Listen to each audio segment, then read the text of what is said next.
Good afternoon. I'm Jim Plummer, the Dean of the Engineering School, and I'm delighted to welcome all of you here this afternoon. We're here to celebrate Morris Chang as one of the engineering heroes, and this is a program that's been going on for 3 years now. We have about 28 or 9 engineering heroes, and these are people who have a strong affiliation with Stanford. Many of them are graduates, others are faculty who've served here for a while, but they're people who've changed the world in various ways.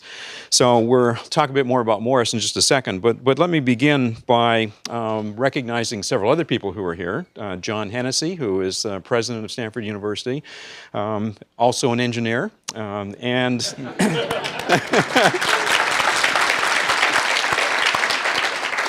and in just a couple of minutes, Jensen Huang will get up and make a couple of remarks about Morris as well. And Jensen is also an engineer, in fact, a Stanford engineering graduate. So unlike many of our previous engineering hero... My wife also. I'm going to get to Sophie, right. Sophie!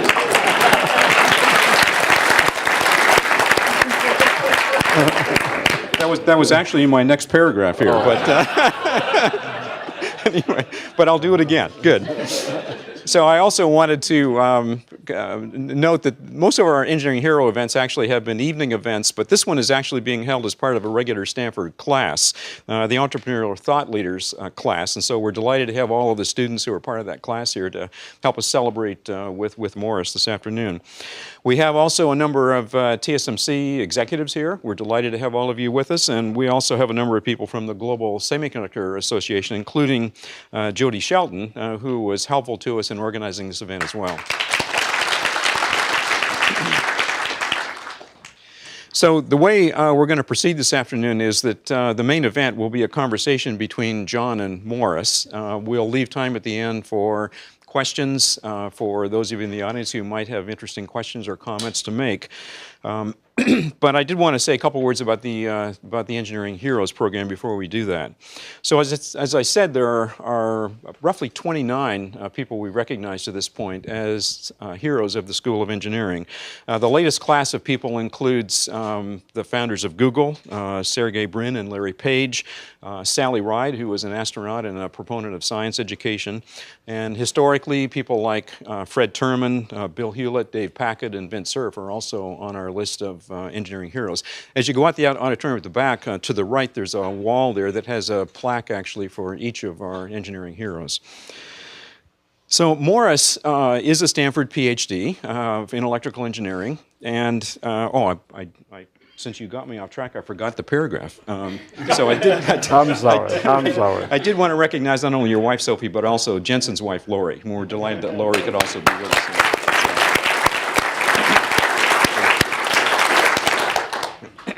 So Morris is a electrical engineering PhD from Stanford, and Jensen will say a bit more about him, but he is, I think, best known worldwide, really well known worldwide, for transforming the semiconductor industry. And it was in some sense, a single idea he had back in the 1980s that made this big transformation. And at that point in time, companies that designed semiconductor silicon chips and so on, by and large had their own fabrication facilities, big factories, so they would design them and make the chips. And Morris had this key insight that, maybe with these factories getting to be as expensive as they are, perhaps we could actually share the manufacturing facilities and enable more people to build these things that perhaps couldn't afford to build their own semiconductor factories. So that was the origin of TSMC, which is the company that today is clearly the world leader in building chips for what are called fabless semiconductor companies.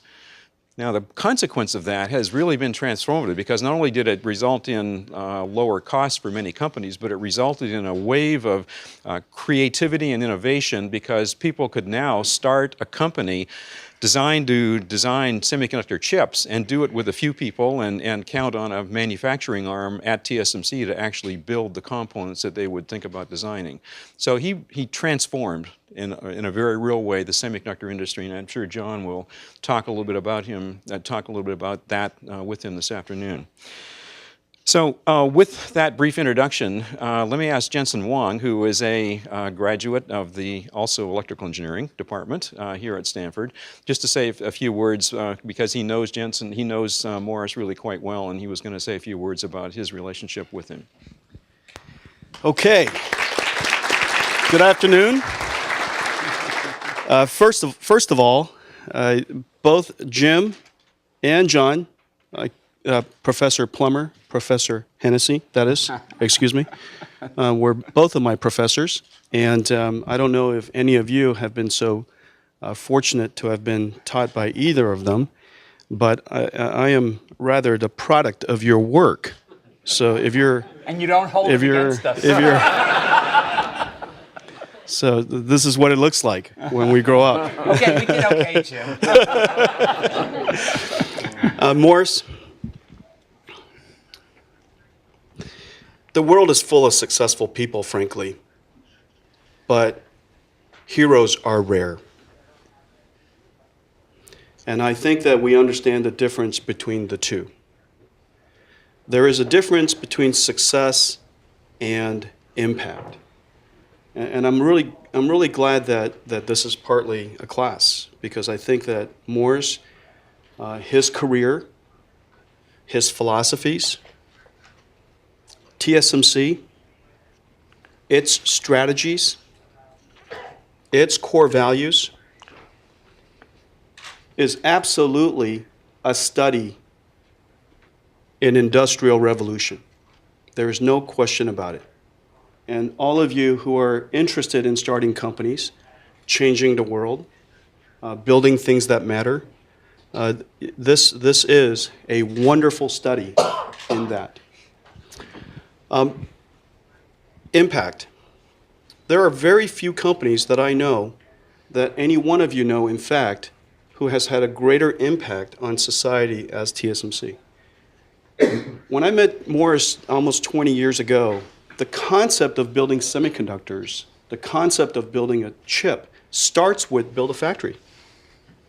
The first thing you do is find R&D engineers, find enough money to build a factory, and if you have any money left, you would actually build a new application, a new chip that mattered.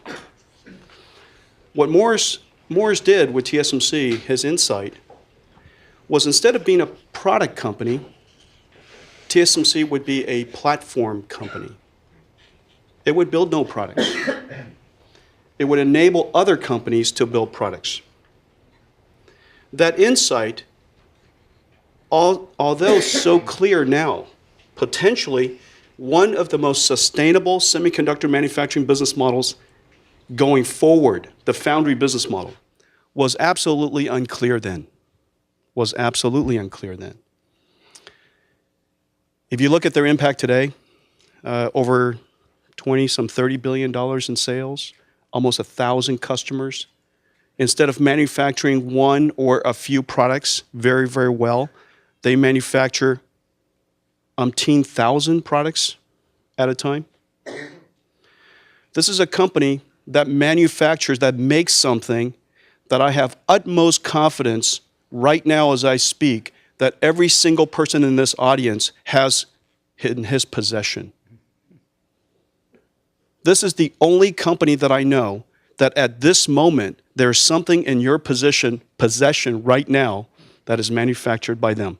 I believe that to be a test that will pass. Whether you have an iPhone or a Samsung Galaxy or an iPad or whatever it is, of all of the companies you know in the world, this is the only company that currently has something they make in our possession right now. There are no others. So there's basically Air and TSMC. I believe that passes the test. Is that by Confucius? I believe that passes the test of impact. But what's really amazing is this. What's really truly amazing is this. I met Morris when I was quite young, and in fact, I've known Morris my entire company career. NVIDIA today wouldn't be here if and nor the other 1,000 fabless semiconductor companies wouldn't be here if not for the pioneering work that TSMC did. And the pioneering work is not semiconductor manufacturing. The pioneering work is the strategy of semiconductor manufacturing. They decided there would be a platform company. And in that platform company description, technology matters, capacity matters, pricing matters, delivery commitments matter. But the one thing that I took away from our meeting, and I tell everybody this, almost 20 years ago, was when I went to see him in Hsinchu, my walk-away message was one thing. This is a company that had technology, they had capacity, their wafer prices were relatively low, they promised to deliver on time. But my takeaway, because it said so in the brochure, it said so in all of my conversations with Morris, and it says so in everything he said over and over again, was what's going to make TSMC great is integrity and trust. And it sounded at that time, when I first met you, Morris, and don't take this wrong, sounded a little cliche, because everybody says that. But here's the fundamental difference between what he said and what he meant and why it was so important to TSMC. If you are a platform company, and you are a platform by which other companies' dreams are built from, if they can't trust you, you cannot be their platform. It's no different than the ground we stand on, a foundation we stand on, a continent we build, we immigrate to. If you can't rely on the fundamental foundation of that country, that infrastructure, that platform, you can't build an ecosystem above it. 20 years later, TSMC is not only a great company, I've already talked about its impact, but its business philosophy has become so foundational to an entire industry, whether it's EDA companies or IP companies that are in the audience or fabless semiconductor companies. There are no industry, no company, no products that I know of that TSMC is not somehow involved in.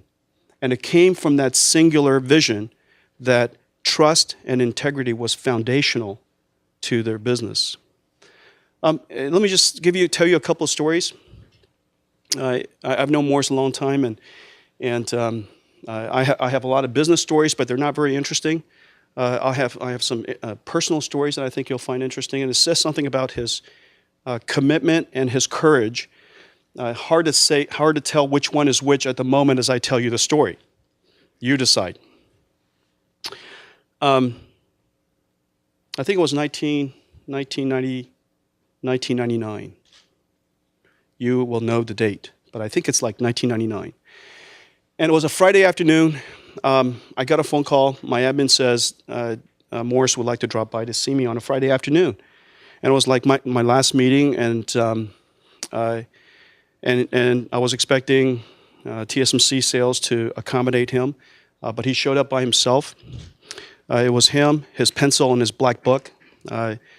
Every time he pulls out his black book, it always sent chills through me. Not because he needed it. For everybody who knows him, he's impeccable with numbers.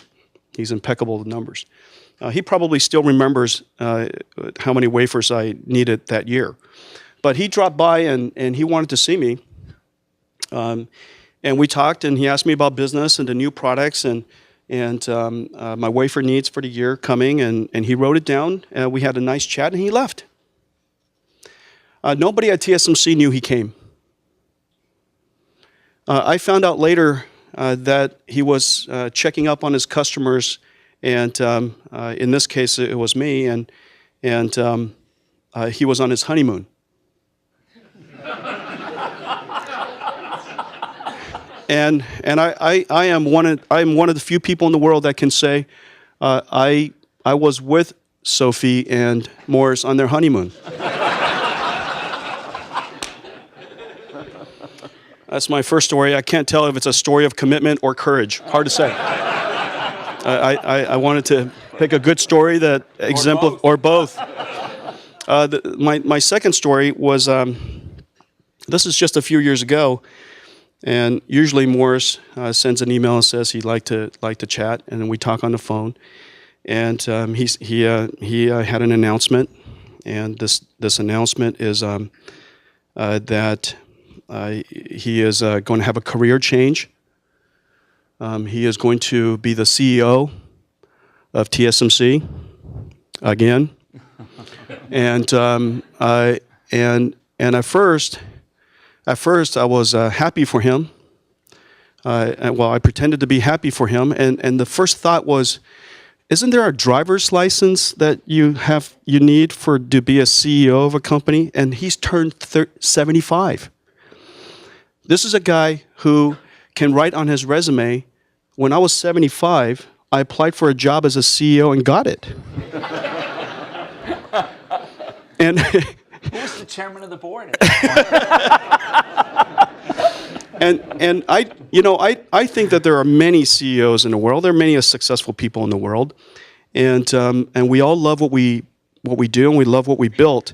But very few people at the age of 75, or maybe it was 76, comes back to take on a massive company with global scale, with just in the middle of industrial revolution, which is during the mobile revolution.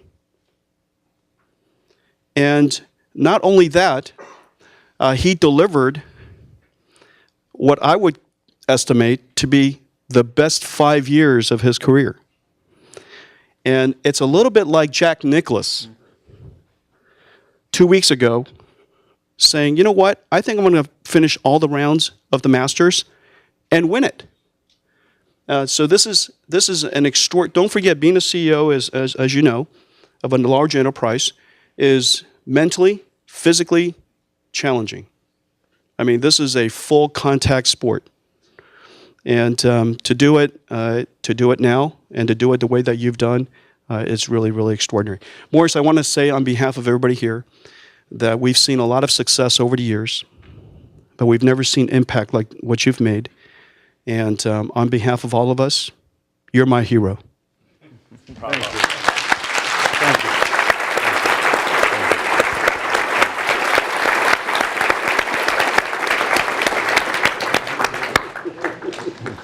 Well, after that, I'm not sure what else we have to talk about now.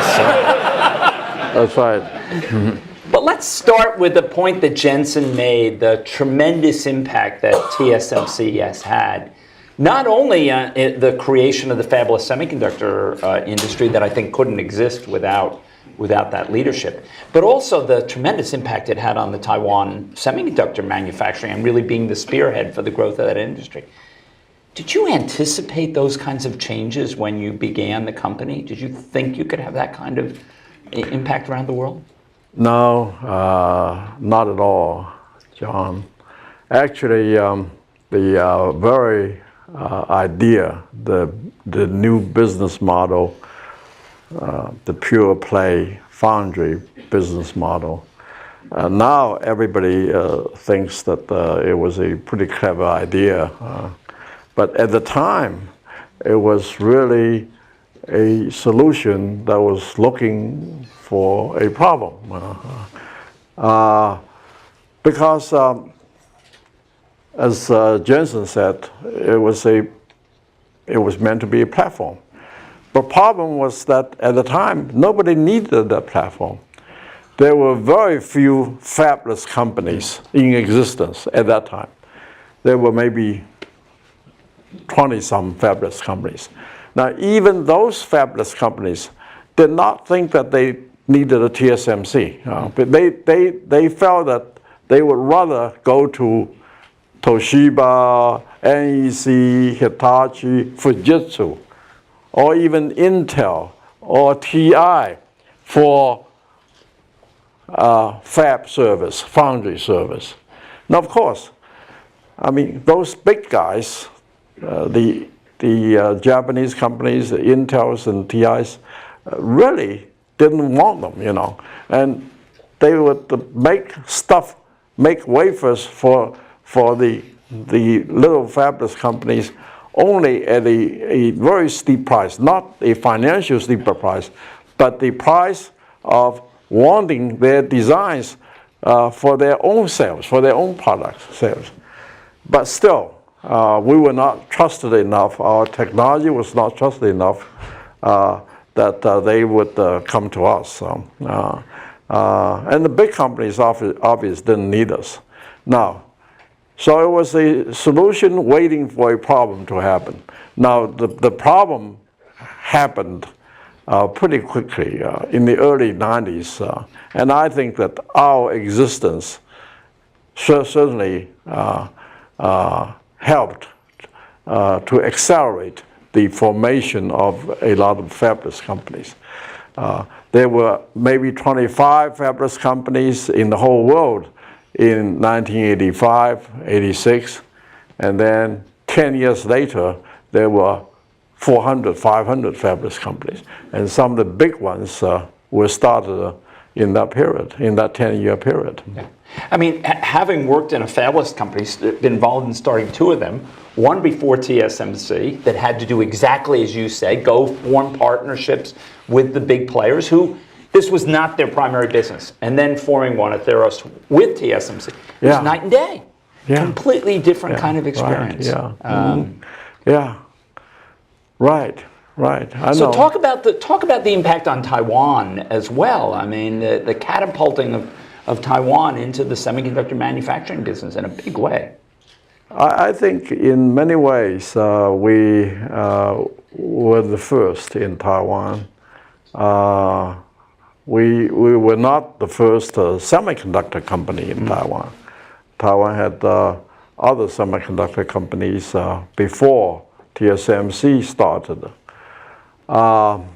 But we certainly became the most successful semiconductor company in Taiwan after a few years, after only a few years.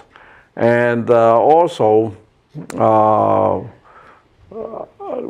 I think that we really set a model, I hope, for Taiwan in corporate governance, in innovations. Almost 99% of Taiwan companies operate with hair-thin gross margin. Gross margin 4 or 5%, and they don't have money for R&D. They don't even have money for sales marketing, for heaven's sake, with 4 or 5% gross margin. And we, I believe, were the first company that showed them that to be a world-class company, to be a real successful company, you needed to have R&D, you needed to have good sales marketing, and because you needed to have R&D, your gross margin would have to be in the 40-50% range. Right. Yeah. So I think we set the first example, and on corporate governance, I believe that we set an example also. So I think TSMC did begin to acquire a different meaning in Taiwan as a corporation. Yeah. So tell me, I think Jensen alluded to this focus, and you said it too, pure play. This focus on manufacturing excellence, on R&D and manufacturing designed to bring new semiconductor lines to production faster. How did you decide to focus on that? How did that become the central focus point for TSMC?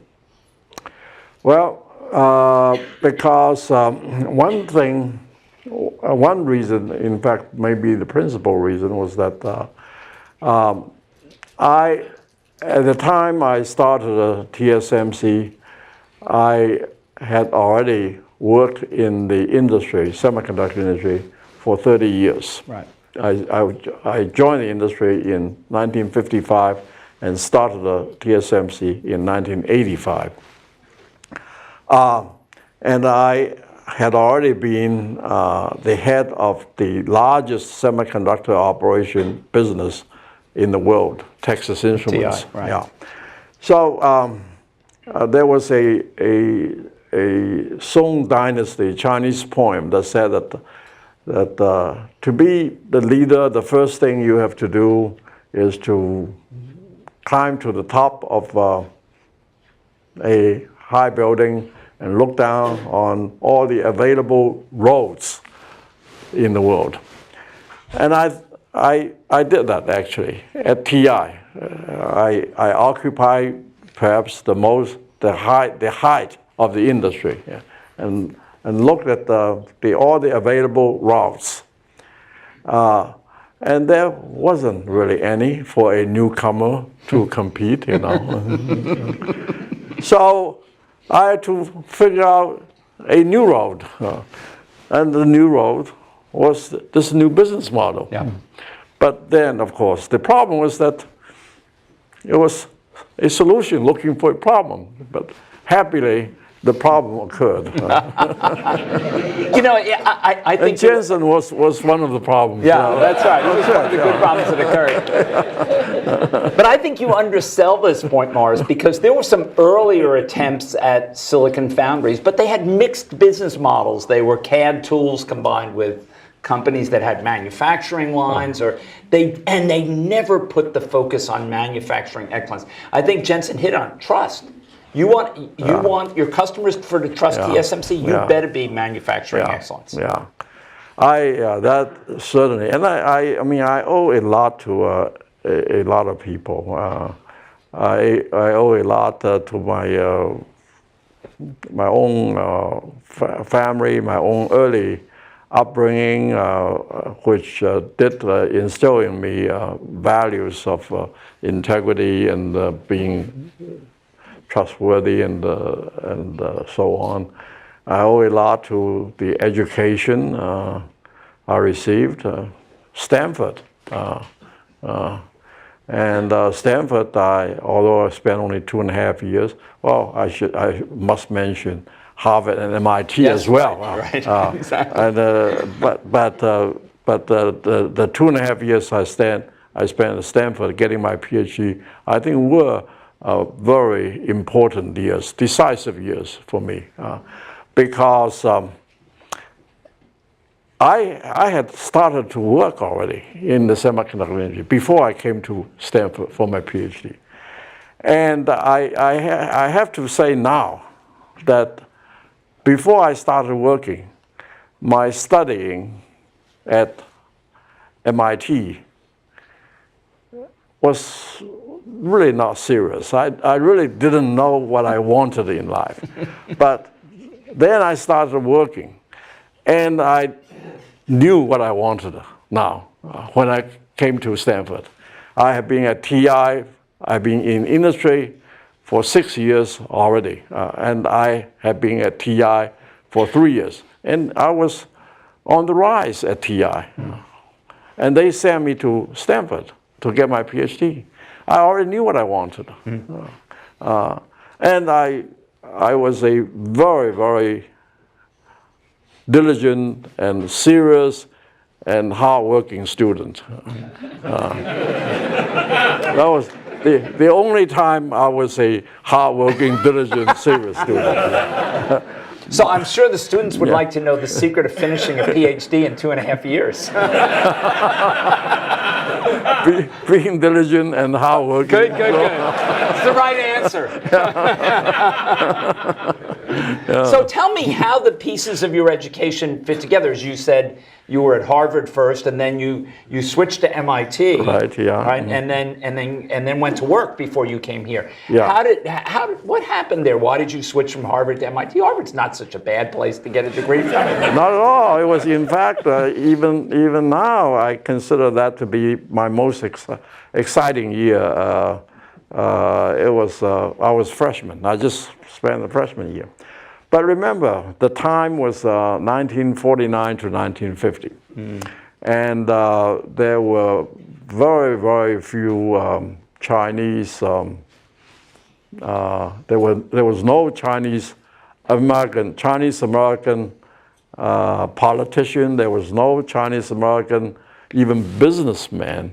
There were Chinese American laundry people. There were Chinese American restaurant people. Now, the only really serious profession, I would say middle class profession, that a Chinese American could pursue in the early 50s would be technical, research or development, engineering work. Yeah. So although Harvard was a very exciting year, but Harvard didn't even have engineering as a specialty. Harvard, the undergraduates were general education.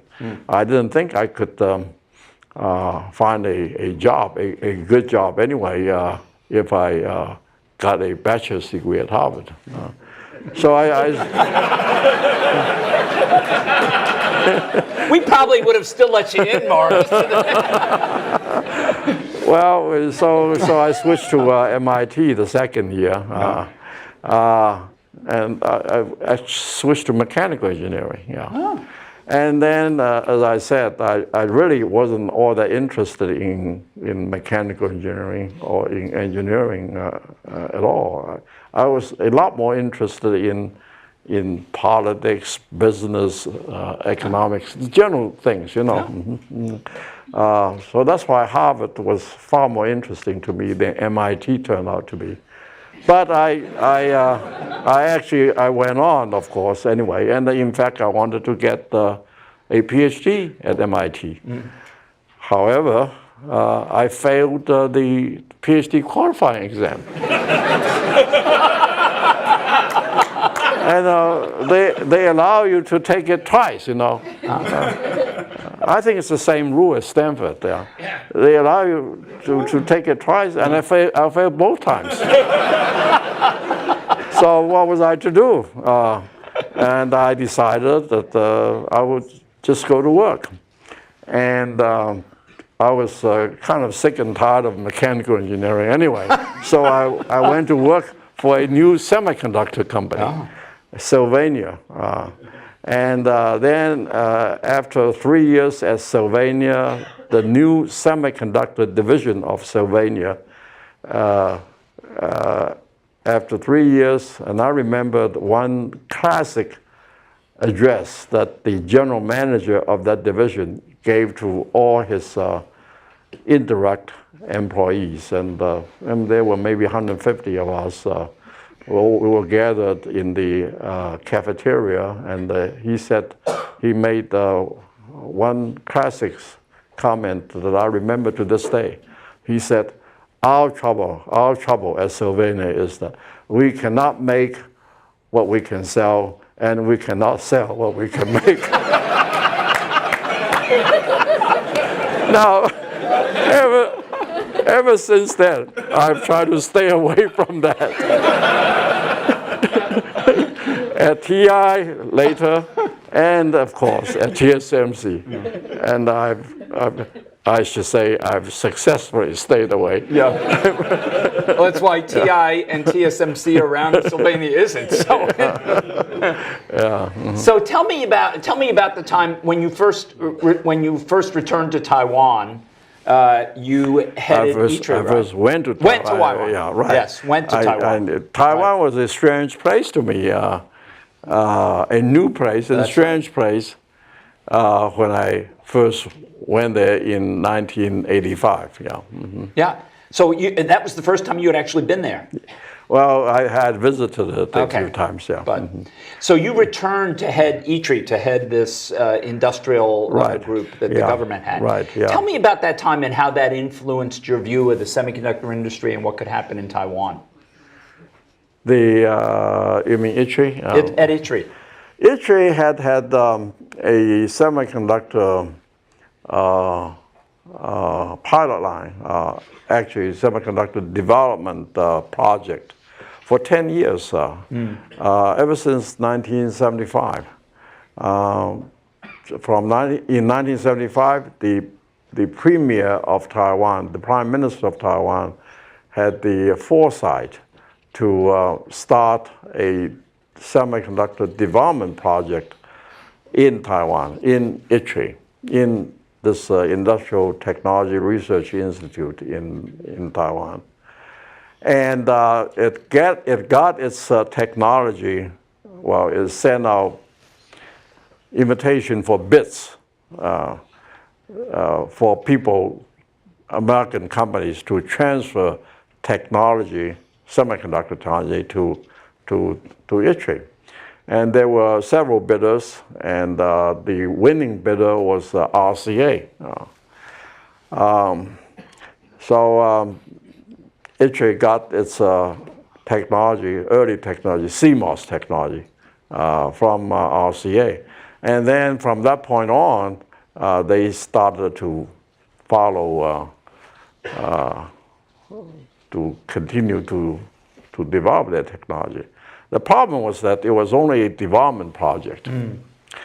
So the RCA technology was about one generation old anyway, one generation behind when it was transferred to ITRI. And then when I arrived in 1985, which was 10 years after they started, they had become 2 generations behind. In spite of their very hard work, but they just couldn't keep up with the technology progress that that most other semiconductor companies in the U.S. at that time did. So we started, TSMC started with that technology, with the ITRI technology, which was 2 generations behind the current technology. But we managed to start to catch up. And I would say that it took us perhaps 10 years, the first 10 years of TSMC. And now, of course, we start to have enough business volume to support a much higher level of R&D than ITRI could. Right. Yeah. So how did the thought of starting a semiconductor manufacturing company and the capital that requires seems quite daunting. How did you get that company launched? Well, the government first promised to be a 50%, the largest investor, 50%, up to 50%.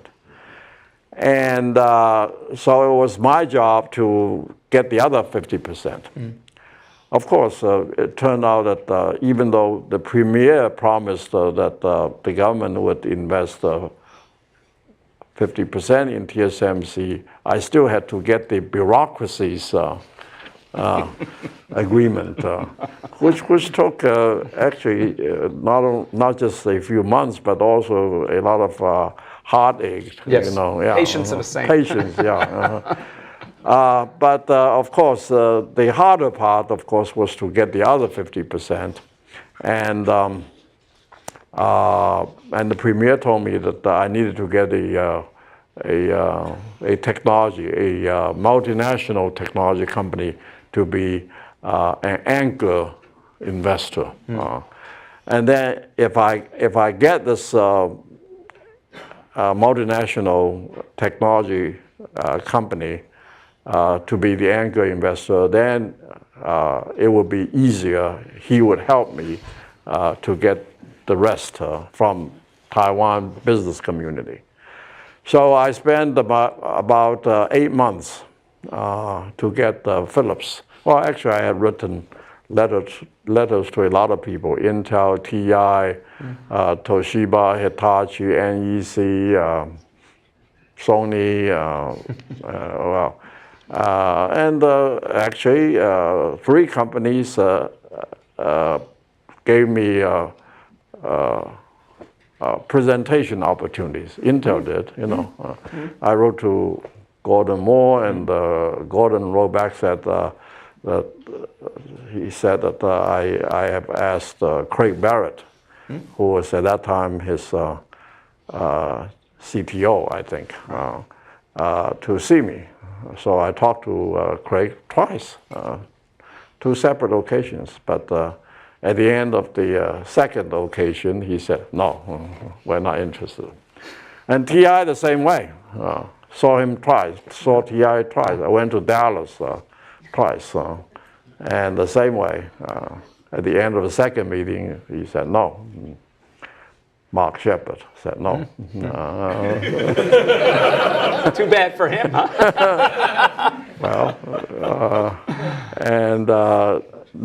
But the only company that appeared to be interested, genuinely interested, was Philips. Interesting. Yeah. I had wanted somebody better in technology, and Philips, in terms of semiconductor technology, I had described them as being in the first row of second-raters. But I had to settle. I had to settle for them. Interesting. So I got them. And they invested 28%. So I had 48%. It turned out to be 48% from the government, Taiwan government, 28% from Philips, and then the remaining 24%, I guess, I got from about 12 or 13 companies. And that was very interesting too. What generally happened was that one of the ministers in the government would call a businessman in Taiwan and told him that he would send me to give a presentation to that businessman to get him to invest. So I was on that kind of trips, a dozen times. And there was one pretty big investor, a 5% investor, that actually bought when the Minister of Economic Affairs in Taiwan first called him and told him that he wanted to send me. He said, okay. So I went there actually 3 separate times. He and his staff sat down with me for dinner. And none of those people knew anything about semiconductors. But they would keep quizzing me, at dinner. And I wasn't even have time to eat anything. It was, twice. This happened 2 times, dinner 2 times. Dinner and interrogation, 2 times.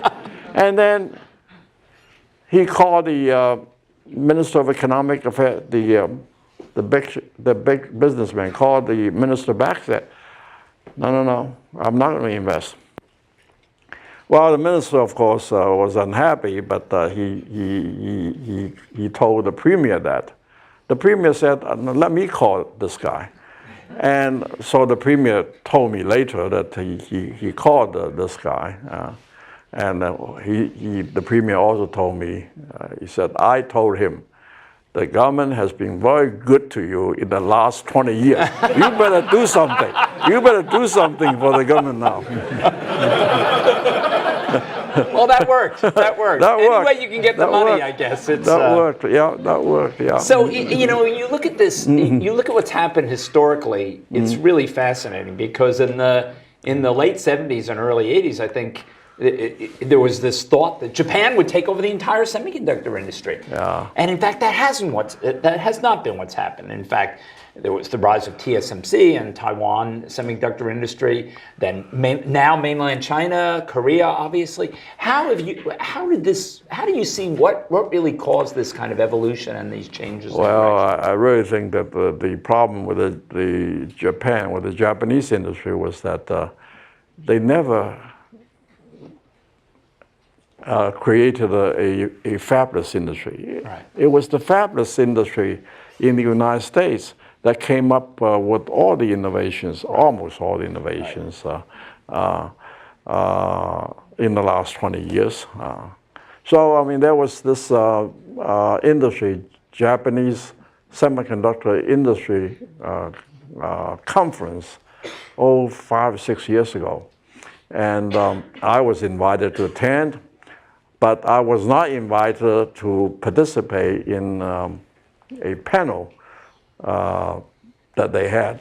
So the panelists were all the Japanese industrialists, semiconductor industrialists, sitting up there discussing that they wanted the government to fund a common fab for them now, like TSMC. That's what they said, up on the stage. And I was sitting downstage. I was really getting very impatient. But and then finally they stopped talking, and the chairman of the panel asked if anybody in the audience wanted to make any comment. So I raised my hand. I said, and they all knew me anyway. I said, I don't think your problem was not having a common fab, huh? Your problem was that you just never had a fabless company. It was the fabless companies, that the big difference that has occurred in the last, at that time, it was, I think, something like 2005. Between 1985 and 2005, the 20-year time period, the Japanese market share had dropped 20%, 20 points. And the American market share had gone up 20 points. And the fabless, in the meantime, all American, went from 0 to 20%. Right. Right. And that was the difference. Yeah. Well, not only did they didn't do that, but they also didn't go into the hardcore foundry business, the pure play foundry business, which they could have done. They had the technology early on. They were good at the manufacturing side, but they decided not to do it, I guess. Yeah, but I wouldn't have welcomed them to that. I know you wouldn't. They were afraid of you, Morris. I would have welcomed them to create a fabulous industry that we could then serve. No doubt. So one thing I know that you also have a great love and appreciation of the arts and the humanities. You mentioned your year at Harvard. Tell me how that's affected you, your leadership, the style with which you've led TSMC. It certainly has made my life a lot more interesting. I am interested in both English and Chinese literature, and I'm interested in classical music. So whatever leisure time I have, I will read Chinese literature, English literature. In fact, the two books that I have very near to my bed, I read them usually, in the hour or two when I was too tired to read anything serious. I mean, the two books, one is Chinese, it's the Red Chamber's Dream, it's a Chinese classic. And the other is Shakespeare's plays. And I'm particularly interested in Shakespeare's tragedies. And I mean, there's a lot of meaning, I think, a lot of life's lessons in Shakespeare's play. And I'm interested in music, I'm interested in history in general, in biography, and all those, I think, add a great deal to my life's interest, I think. And I think that my business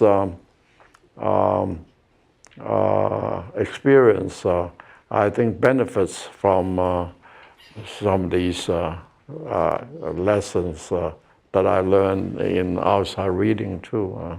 I often compare I am a student of the Second World War, the main battles and so on.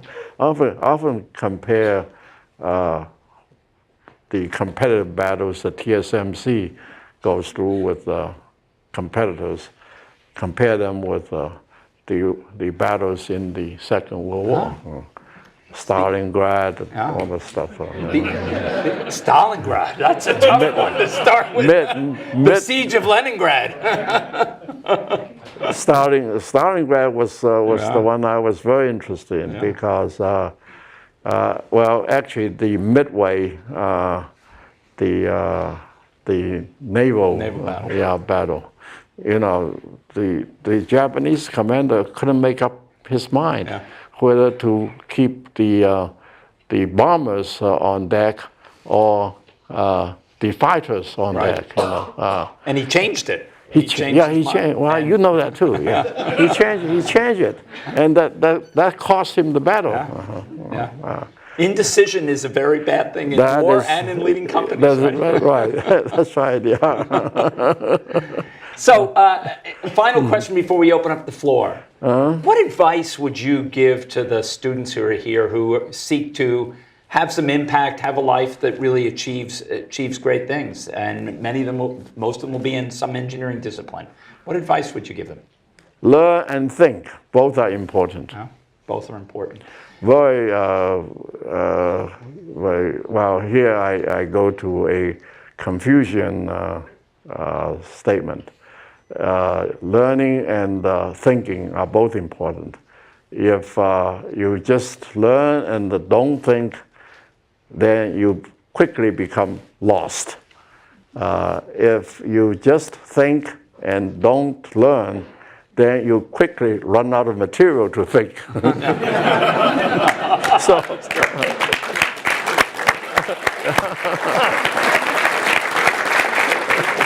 Okay, let's open up the floor we have 15 minutes or so for questions. And do we have mics, or what do we have here, Jim? Okay. Or at least one. I'm happy to.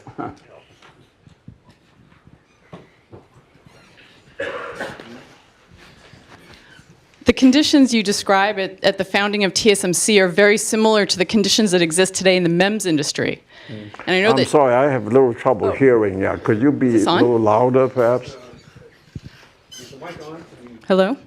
There it is. Okay. So I was saying the conditions that existed at the start of TSMC are very similar to the conditions that exist currently in the MEMS industry. And I know that... In what industry? In MEMS. MEMS. Microelectromechanical. So, and I know TSMC is doing business in MEMS now. It's a very small part of your revenue. But I was curious what your vision is for MEMS for TSMC, and particularly whether you think TSMC can standardize MEMS the way it did for CMOS technology. Can TSMC standardize MEMS? Standardize the MEMS-based technology, I guess, right? That's really the key. Standardize? Yeah, create a standard-based technology on which MEMS That's what we hope to do. Yeah. In fact, that's true, isn't it? Mark is one of our co-CEOs. Yeah. Yes, and I really think that MEMS is a very major part of what we call, in general, the next big thing. You know, the current big thing is all these smartphones and tablets, the mobile products. What is the next big thing? Well, the next big thing, I don't know exactly what it is. I guess it's probably the Internet of Things, the wearables, and those things. But whatever, I think it's very probably the Internet of Things and wearables. Anyway, MEMS will play a big part in those. So we really have high hopes for MEMS. TSMC has high hopes for MEMS. Well, and Morris, you did achieve this in the mobile industry. In the beginning, there weren't standards, particularly for the analog side of it, and you needed analog to go into the mobile business. And you did become a leader in kind of creating a standardized platform that people could design on. And you did this because you were willing to collaborate with the early fabless companies as they came along and developed that standard. I think and that's what we're trying to do in MEMS.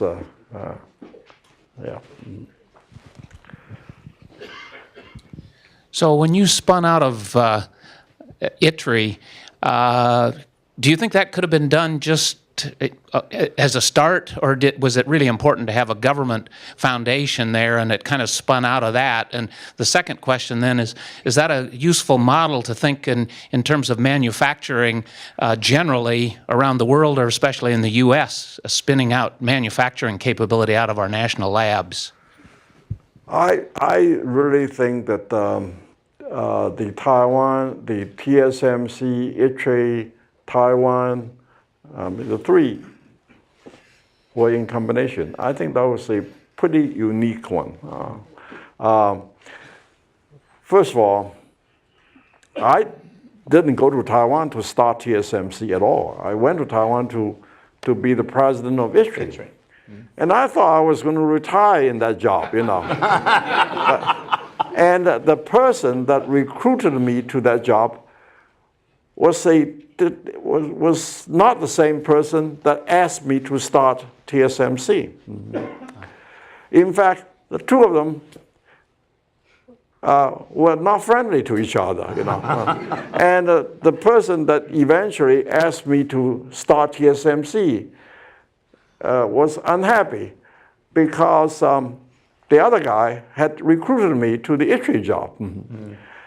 And anyway, 2 weeks after I arrived in the ITRI job, this other minister who was unhappy because he didn't recruit me asked me to go to see him. And at that time, he said, you ought to start TSMC. Well, of course, he didn't really understand semiconductor industry very well.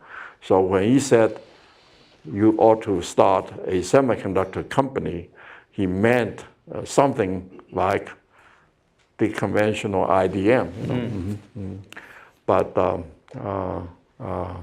But I came up with a different with the TSMC business model. Different game plan. Yeah, different game plan. And he had the confidence in me because he knew what I had done at TI. So he trusted me.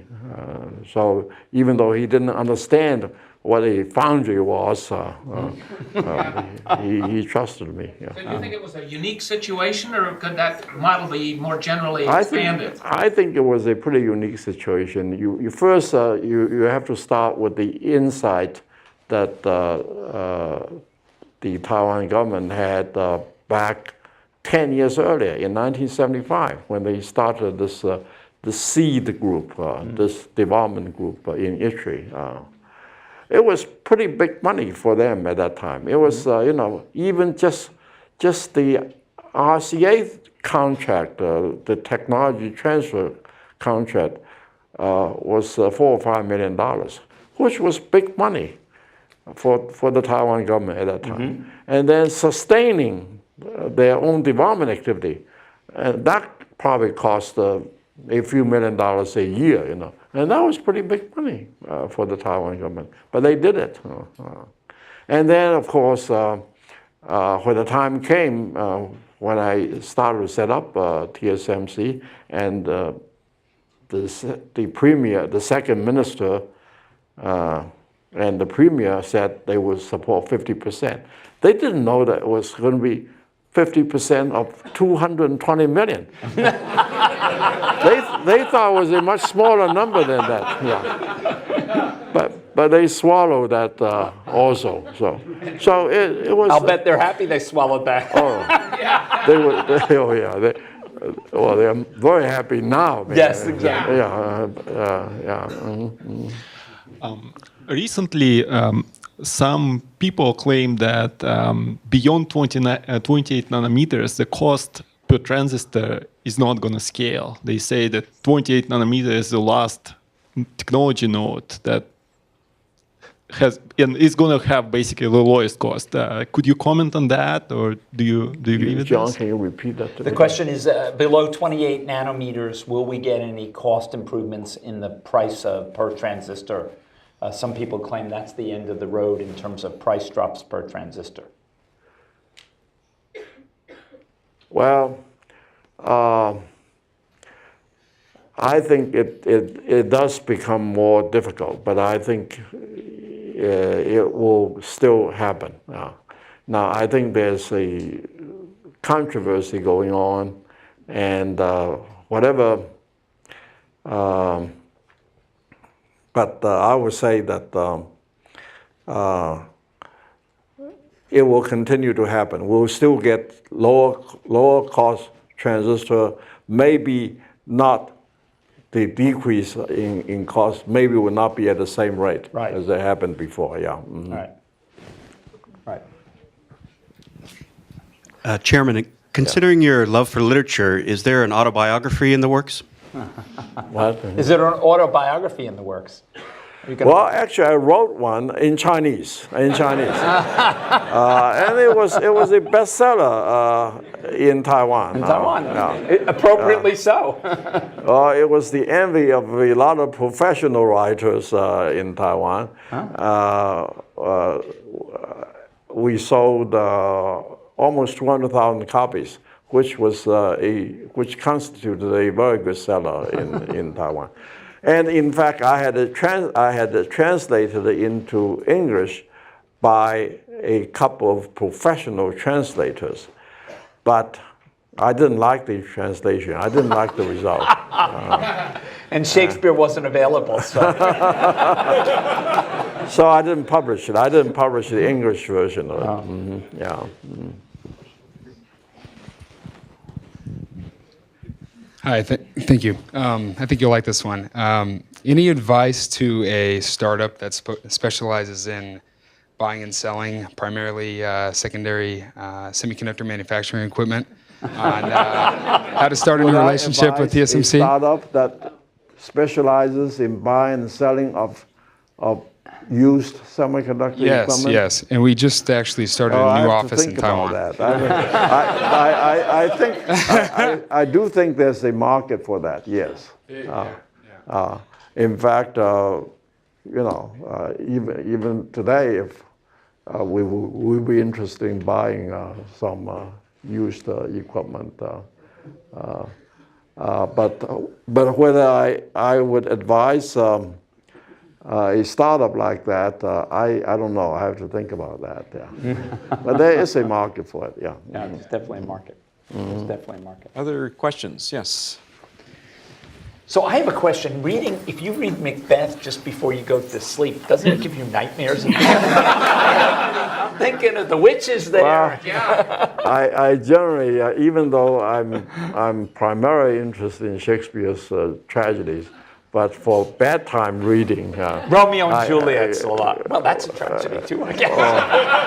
or perhaps The Merchant of Venice. Yes, anyway. okay, there we go. I represent the fabless industry. We started a company, a semiconductor company in Connecticut. The name of it was Transwitch. We used your foundry, and it worked out beautifully. It's a wonderful business model to have fabless in your capabilities, and as you point out, it's key to the industry itself. But I want to thank you and keep up your foundry. Thank you very much. Thank you very much. I also, before we finish, I also want to say that Jensen actually referred to my being on honeymoon when I visited him. The year, by the way, was not 1999. It was 2001 now. Okay. Yeah. Now, but what I want to say is that ever since then, I think Sophie's support has been very, very important. And when Jensen refers to my last 5 years being the CEO again of TSMC, actually I didn't become CEO again at the age of 75, as you said. I became CEO again at the age of 78. But anyway, last 10 or 11 years, actually 13 years, I think Sophie's support was most significant. It must. Picking the right life partner is another important lesson one can learn in life. Oh yeah. Oh yeah. Oh yeah. Well said, John. Well said. Yeah. Mm-hmm. I have a question for you, Morris. It's a non-technical and non-business question. How do you kick your smoking habit? I know you used to smoke when you were in graduate school. How did I kick it? Yeah. How do you kick it? Or you have ever kicked it? I haven't. I really haven't kicked it. No. My philosophy on smoking is this. I smoke a pipe, by the way. Okay. Yeah. And I know that pipe smoking, I think is better than cigarette smoking. In fact, I have read statistics that But say it's not in the good column, Morris. not in the good column. No. Well, better. that's what you say. But the statistics I saw say that a pipe smoker actually lives longer than a non-smoker. Really? Yeah.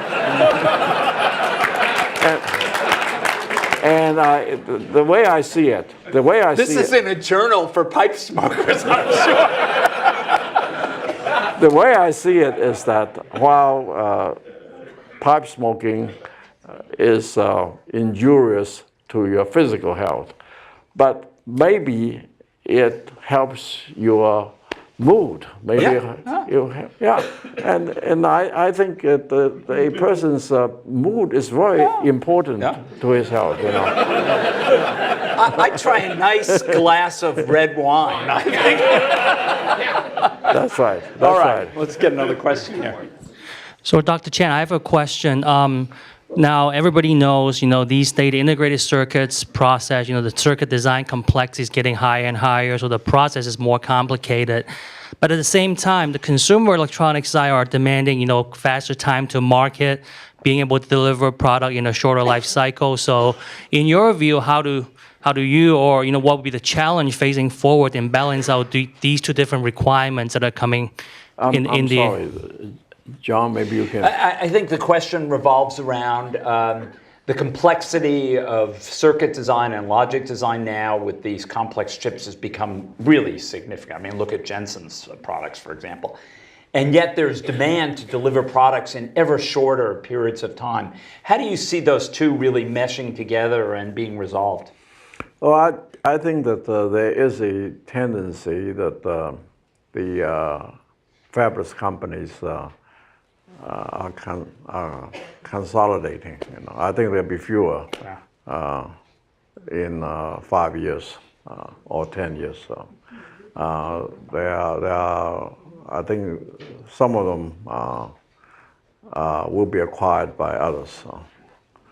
So do you think we'll see a model? Jensen will be acquiring people, right? Yeah, he'll be buying people, right? I mean, will a model emerge? I mean, if you look at how Intel does design, they have multiple teams working sort of in a leapfrog fashion, one after the other, because the design takes so long, and perhaps we'll see more of that emerge over time. Yeah. Okay, we have one more question. Hi, Dr. Chan. I have a question about your decision of going back to Taiwan. You were a really very successful person in TI back in 1985. And what do you see in Taiwan that give you the courage to go back to Taiwan? Well, I felt that, actually at TI, I did not achieve what I wanted to achieve. Which was the CEO job at the end. He only headed the entire semiconductor unit, but so now by 1983, I was actually told very plainly that I would not be the CEO of TI. So I left in that year. I went to General Instrument in New York. To become their COO with the expectation that I would become the CEO in perhaps 3 or 4 years. Now, after a year, however, in General Instrument, although I still could be CEO in another 2 or 3 years, but I decided I would not want to be the CEO of General Instrument. So I was now at a crossroads. I was in a company where I really didn't want to be the CEO. Now, at that time, Taiwan began to beckon, so I decided that would be a good. It was a risk, but I was 54 years old. I felt I could still afford to take a risk. And I had achieved a measure of financial independence with my TI and the General Instrument stock options, all that sort of things. It's nothing like what you would consider wealth today, But financial independence to me meant at that time that I didn't need a job. I could just live on the interest of the money I had, which was true, So the interest rate was actually high at that time too. But still, I did have a financial independence, so I decided to take a risk. And that road less taken is what turned you into an engineering hero. I think it's really remarkable. Thank you.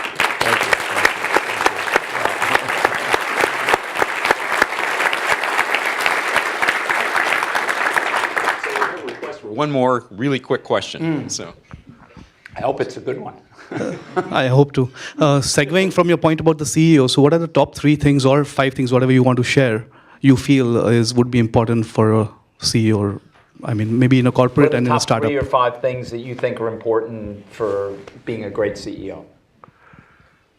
Oh, of course, it depends on what kind of company you're a CEO of. If you talk about a reasonably big company, let's say $10 billion and up kind of company, I think a CEO's main job is to bring the outside to the inside. The outside is, customers, shareholders, society, the world. Bring the outside to the inside and maximize the inside performance to cope with the outside. I think that's the main job, CEO's main job. Really insightful comment. So I'd like to just finish up by telling Morris that those of you who have been outside the back of this room and gone to the right will have seen a wall that has plaques like this on it for each of the engineering heroes. And so this is a replica for Morris of the plaque which is now hanging out there on the wall. So I'd like to thank Morris and John and Jensen. This has been a thoroughly interesting conversation. There is a reception outside back for those of you here in the auditorium. Those of you watching over the internet will have to presume that you aren't going to be here, but those of you who are here, please continue with us outside in the reception area. And thank you all for coming.